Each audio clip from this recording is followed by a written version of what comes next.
Pitong letra. Pitong letra na laging laman ng aking puso't isipan, na siyang dahilan ng pagpupursigi ko sa buhay upang makatulong lamang kay itay at inay. Pitong letra na laging nariyan sa aking tabi, na siyang gumagabay, nagtuturo ng mabuting asal at lalong nagmamahal ng walang kapalit.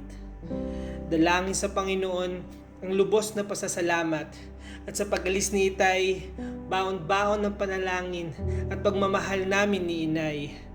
Sa araw na kami ay magkakasama, oras ay ilalaan sa Diyos na lumikha. At sa aking pagtanda, patuloy na gawain ay di maiaalis sa aking puso't isipan.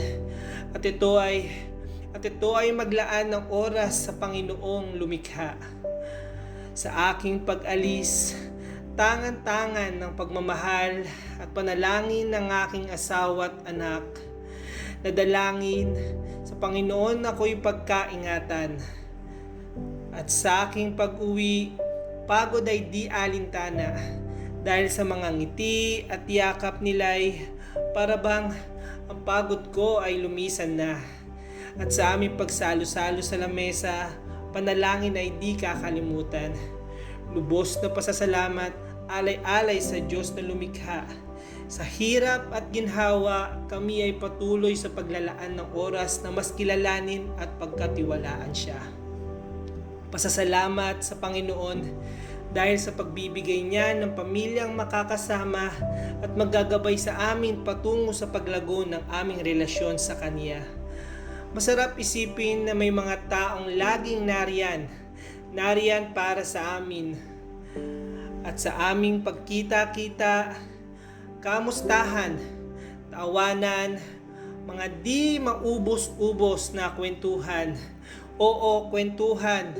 Kwentuhan tungkol sa mga biyaya, mga pagsubok na magpapalakas at magbibigay ng pag-asa.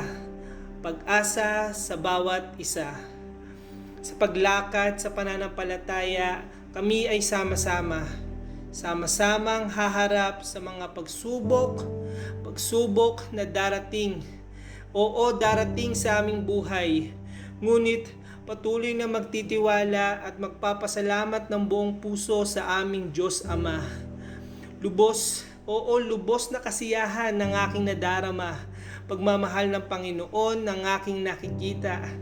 Panalangin ng bawat isa'y itinataas sa Diyos na may likha.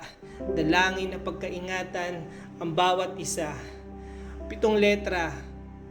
Oo, pitong letra na aking iniingatan. Pitong letra na aking inilalapit sa Panginoon. At ang pitong letrang ito ay ang aking pamilya.